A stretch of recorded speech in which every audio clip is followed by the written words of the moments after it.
விசிக 8ல் போட்டிட்டு 2ல் மட்டும் தான் வெற்றி பெற முடிந்ததுக்கான காரணம் என்ன? காரணம் திமுக. இந்த கூட்டணி தோற்கும் அப்படின்றது எனக்கெல்லாம் முன்னாடியே தெரியும். என்னடா இப்படி சொல்றீங்க?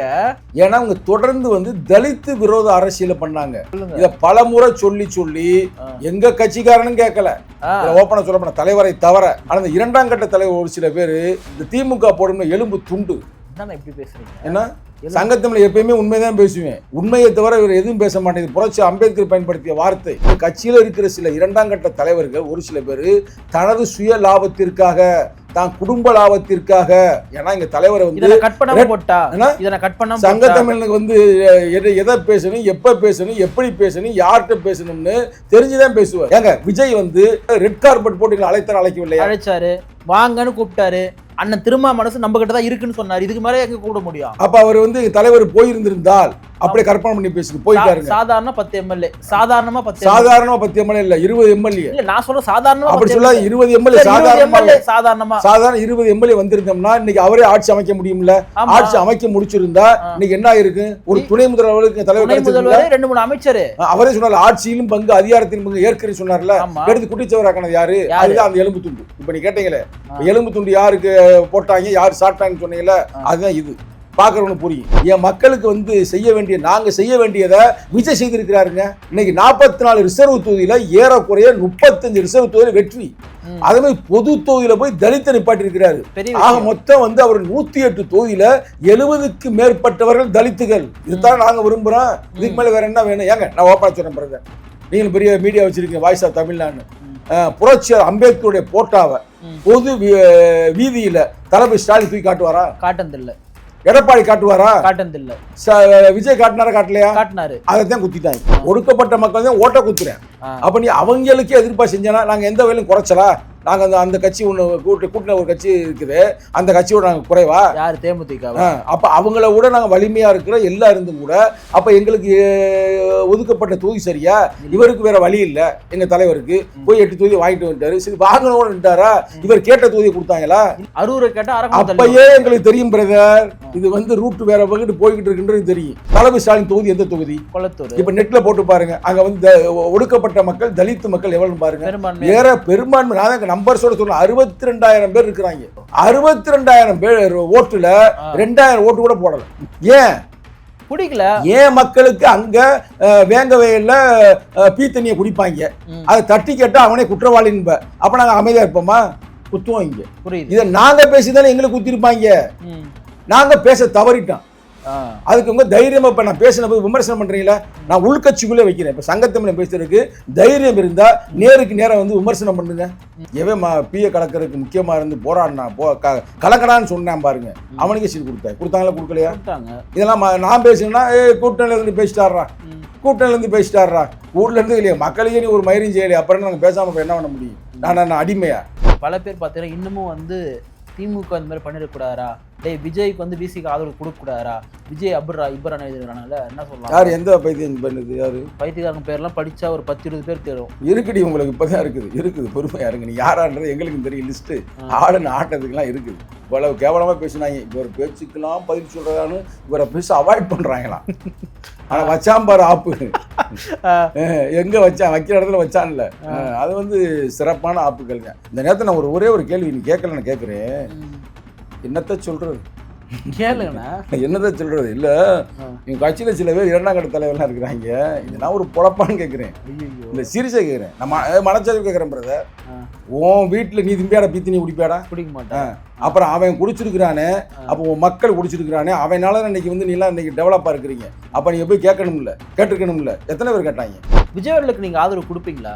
தங்கத்தமிழும் கொடுப்பேன். நான் எம்எல்ஏவா இருந்தேன். எங்கள் தலைவர்கிட்ட சொல்லிட்டு அண்ணே வாங்கினே கொடுத்துருவோமேனு. இப்போ நான் ஒன்றும் எம்எல்ஏ இல்லை. கரெக்டாக அதனால் நிச்சயமாக அவர்கள் கேட்டால் எங்கள் தலைவர் கொடுப்பதற்கு வாய்ப்பு இருக்கிறது. அது கம்யூனிஸ்ட் தலைவர்களும் கொடுப்பதற்கு வாய்ப்பு இருக்கிறது. ஆனால் வெறும் 6 மட்டும் பத்தாது.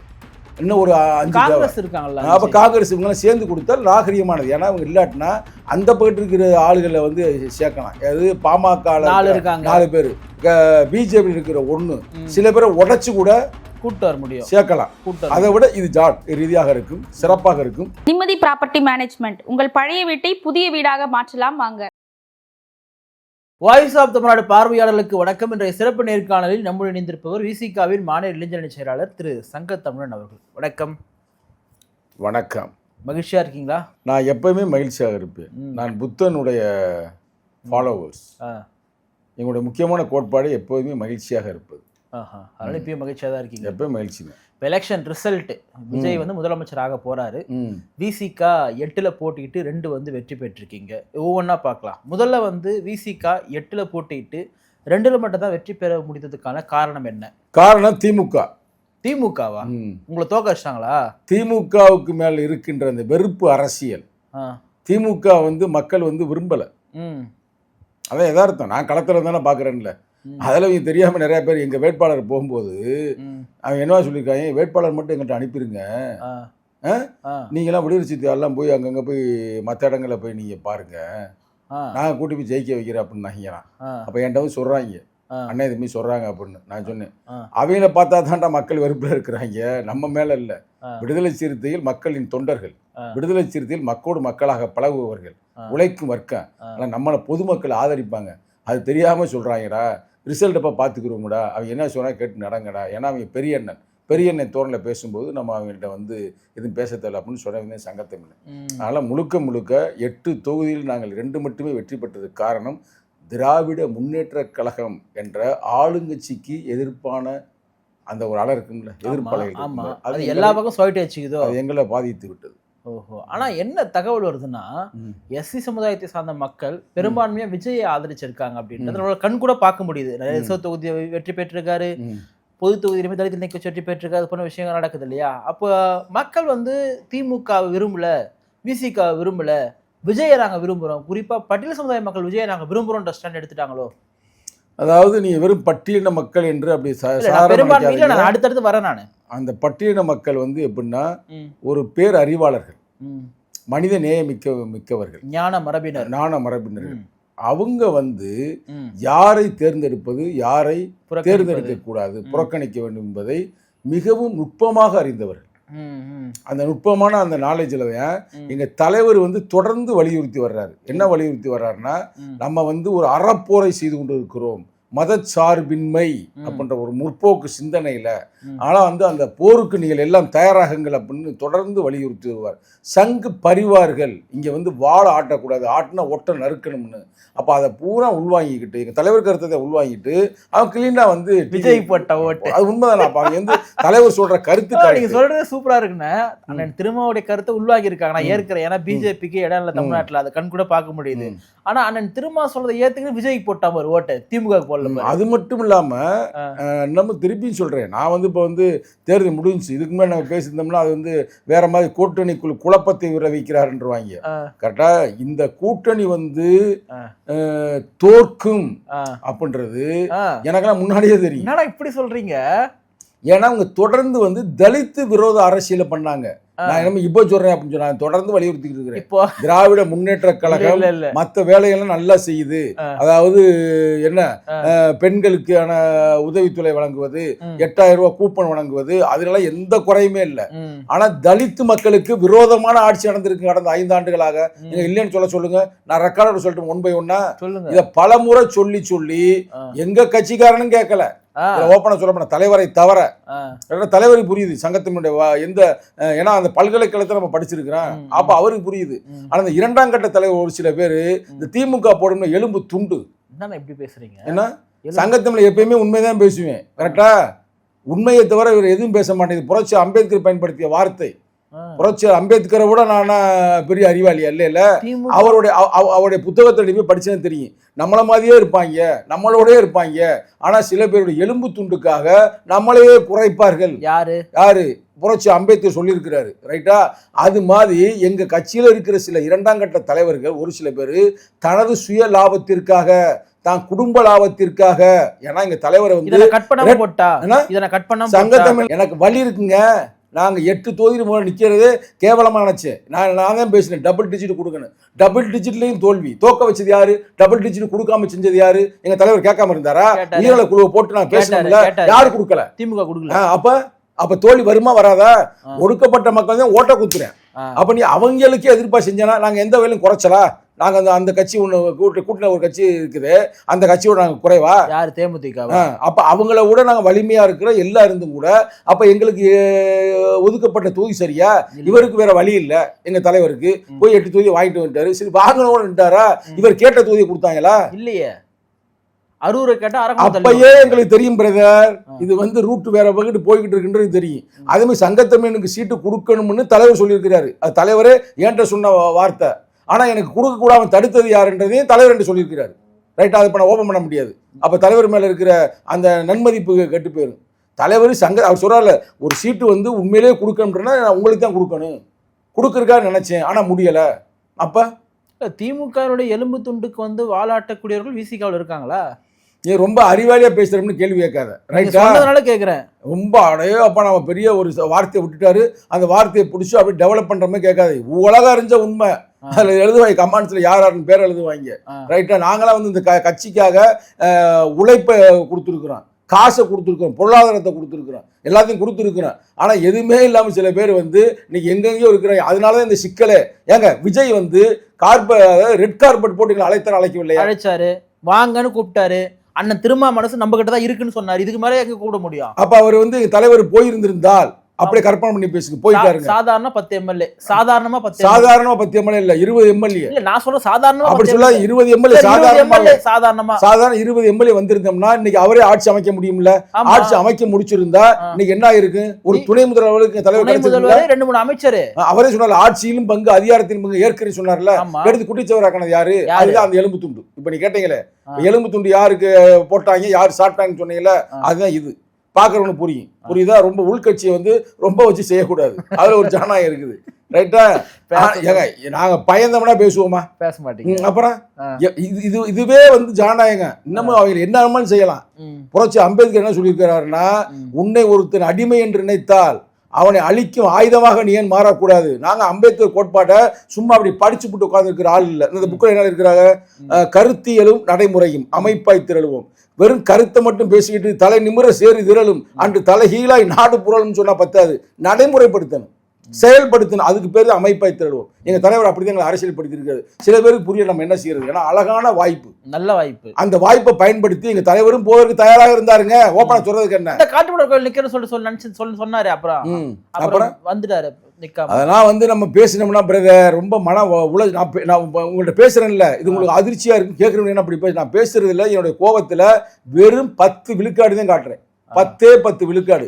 90 விழுக்காடு அவ்வளவு கோவம் என் மனசுல இருக்கு. ஏன்னா என் மக்களுக்கு நாங்க செய்ய வேண்டியதை விஜய் செய்திருக்கிறாருங்க.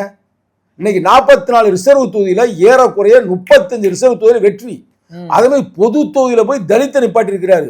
ஆக மொத்தம் அவர் 108 தொகுதியில 70க்கு மேற்பட்டவர்கள் தலித்துகள். இதுதான் நாங்க விரும்புறோம். இதுக்கு மேல வேற என்ன வேணும்? ஏங்க நான் ஓப்பனா சொல்றேன் பிரதர், நீங்களும் பெரிய மீடியா வச்சிருக்கீங்க, வாய்ஸ் ஆஃப் தமிழ்நாடு. புரட்சியாளர் அம்பேத்கருடைய போட்டாவை பொது வீதியில தளபதி ஸ்டாலின் தூக்கி காட்டுவாரா? காட்டுனதில்ல. எடப்பாடி காட்டுவாரா? காட்டுனதில்ல. விஜய் காட்டினாரா? காட்டலையா? காட்டினாரு. அதைத்தான் குத்திட்டாங்க. அதான் பிறகு குத்திட்டாங்க. வேற ஒரு பெரிய இதுல ஒண்ணு பெரிய நீங்க ஃபார்ம்ல யோசிக்க வேணாம். ஏன் தளபதி ஸ்டாலின் தோத்தாரு? தளபதி ஸ்டாலின் தொகுதி எந்த தொகுதி? கொளத்தூர். இப்ப நெட்ல போட்டு பாருங்க. அங்க ஒடுக்கப்பட்ட மக்கள், தலித்து மக்கள் எவ்வளவு பாருங்க. வேற பெரும்பான்மை. நான் நம்பர்ஸோட சொல்றேன், 62,000 பேர் இருக்கிறாங்க. 62,000 பேர் ஓட்டுல 2,000 ஓட்டு கூட போடல இங்க இந்த ஸ்டாலினுக்கு. அப்புறம் ஏன் பிடிக்கல? ஏன் மக்களுக்கு அங்க வேங்க வயல்ல பீத்தண்ணியை குடிப்பாங்க, அதை தட்டி கேட்டா அவனே குற்றவாளின்ப. அப்ப நாங்க அமைதியா இருப்போமா? குத்துவோம் இங்க.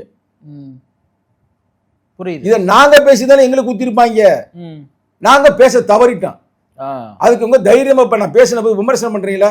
நான் உள்கட்சிக்குள்ளே வைக்கிறேன். இப்ப சங்கத்தமிழ் பேசுறதுக்கு தைரியம் இருந்தா நேருக்கு நேரம் விமர்சனம் பண்ணுங்க. சும்மாலாம் அவன் சங்கி பை செஞ்சா மட்டும் சங்கி இல்ல, சகோதரன் சங்கித்தனம் பண்ணாலும் சங்கிதான். அதுதான் ஜனநாயகம். அதுக்கு பேரு ஜனநாயகம். ஜனநாயகம்ன்றது அமைப்பத்தின் புத்தகத்தில் கிளாஸ் எடுத்திருக்காருங்க தலைவர். அதிகாரம் பரவாமல் ஜனநாயகம் வளராது, அரசியல் அமைப்பாக திரளாமல் ஆதிக்கம் வீழாது. அரசியலும் அதிகாரமும் பொது சொத்து, அதனை அனைவருக்கும் இருந்தால் ஜனநாயகம். தம்பி தான் பகிர்ந்துட்டார்ல, 70 பேர் கொடுத்துருக்காரு. சாதாரண ஆளுங்க. எங்க அண்ணன் பெரிய ஊடகத்தில் இருந்தாரு பாத்தீங்களா, ஓபனாஸ் பெரிய ஊடகத்தில். எங்க அண்ணனும் ஒரு சாதாரண ஆளுங்க. அங்க விசில் சின்னத்துல சபரின்னு ஒருத்தர் நிக்கிறாரு. நான் போறேன், டீ வாங்கி கொடுக்குறாரு. உங்களுக்கு நான் யாரோ ஒரு பையன் தம்பி போற பையன் டீ குடிக்கிறேன், ஒரு ஹோட்டலில் தங்கியிருக்கிறேங்க, நம்ம யூடியூப்லாம் பார்த்து பாரு பொருங்க, பார்த்துட்டு வந்து அண்ணன் தானே டீ சாப்பிடுங்கன்றார். டீ சாப்பிட்டு அண்ணன் தெரியுதான்றாரு. என்னங்க யாருப்பான்னு, நான் தானே இங்கே வேட்பாளர். என்ன பார்த்துட்டு ஏன் டீ வாங்கிட்டு இல்லைண்ணே, அண்ணன் பார்த்துருக்கேன், பேட்டிலாம் கரெக்டாக நியாயமாக பேசுவீங்கண்ணே, நேர்மையாக பேசுவீங்க, எதாக இருந்தாலும் அதானே ரைட்ண்ணே. எப்படிப்பா ஜெயிச்சிடும் இல்லைண்ணே, எனக்கெல்லாம் கொஞ்சம் டஃப் தானே. அண்ணன் உங்கள் அண்ணன் தானே ஜெயிப்பார், பார்த்தீங்களா அவ்வளோ பிரச்சாரம் எனக்கு அறிவிச்சுட்டாங்க, நான் வந்து எங்கள் வேலை செய்கிறேன், இவ்வளோ தான் மேட்ரு. புரியுது.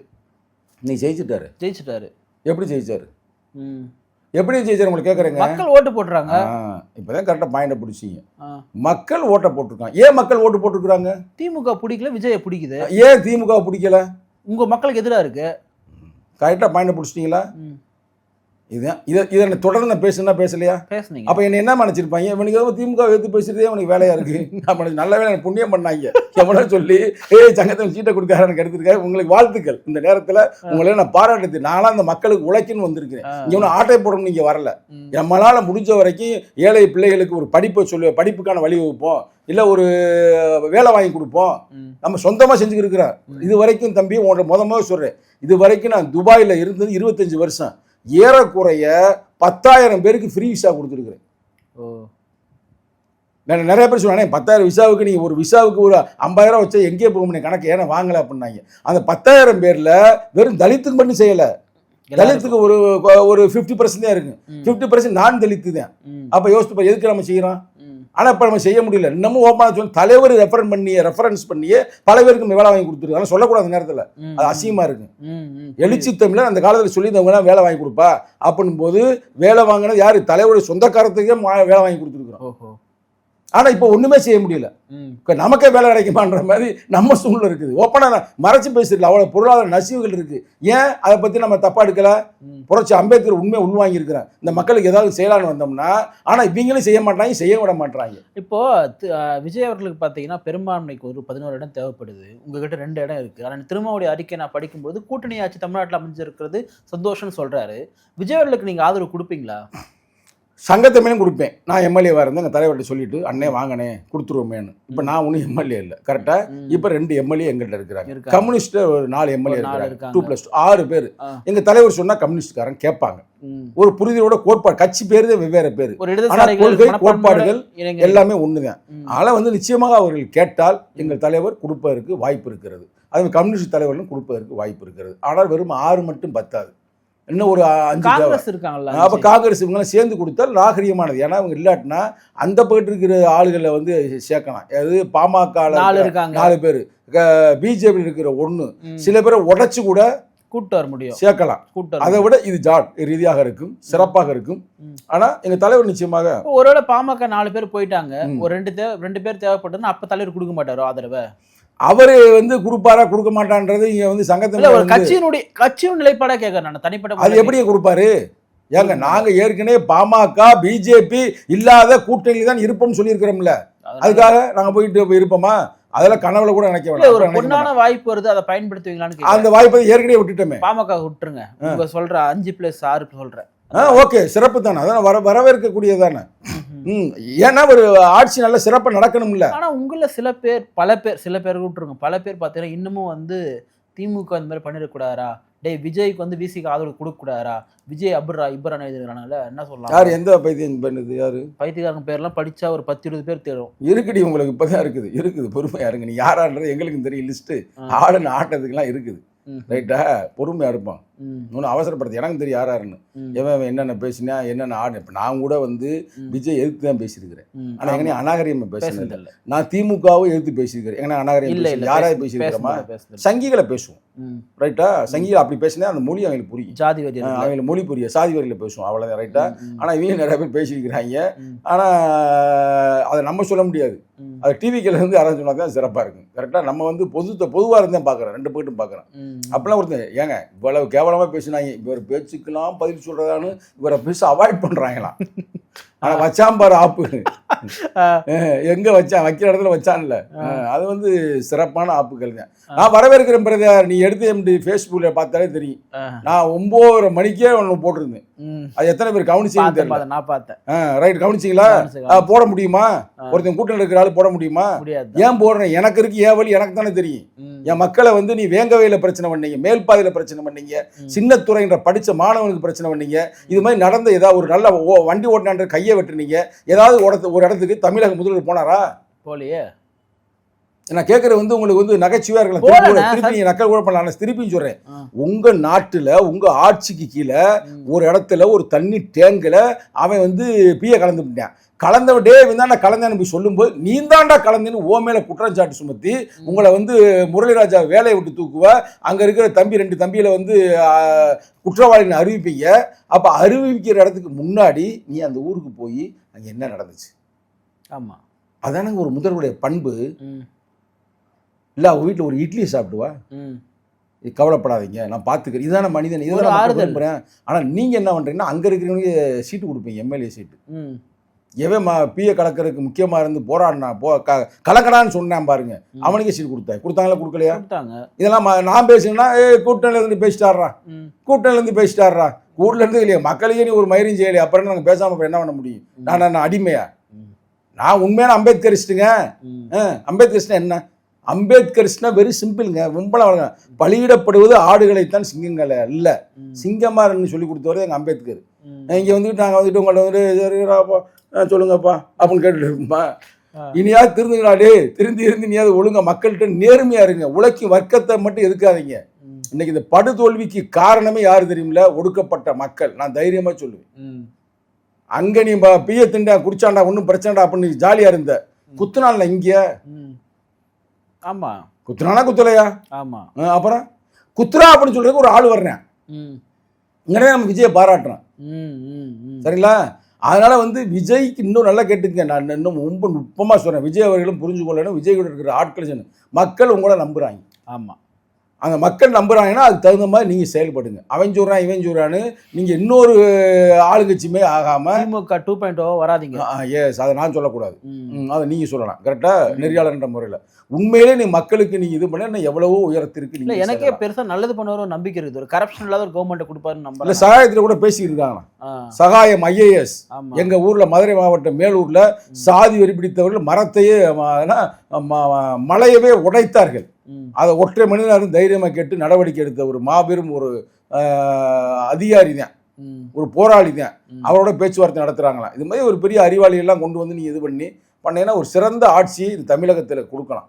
தமிழகம் வந்து நான் முதல்ல நினைப்பேன் பிரதர், இவங்களெல்லாம் எப்படி திருத்த முடியும்? துட்டு வாங்கி ஓட்டு போறவங்களாச்சு பிரதர். உண்மையிலே பிரதர் காசு 2000 3000 சில பேர் எனக்கு ஃபோன் பண்றாங்க. நான் ரொம்ப ஆர்வம் என்னன்னு கேட்டேன், ஆனால் காசு எனக்கு வரல, நம்ம பேசி வாங்கி கொடுங்க.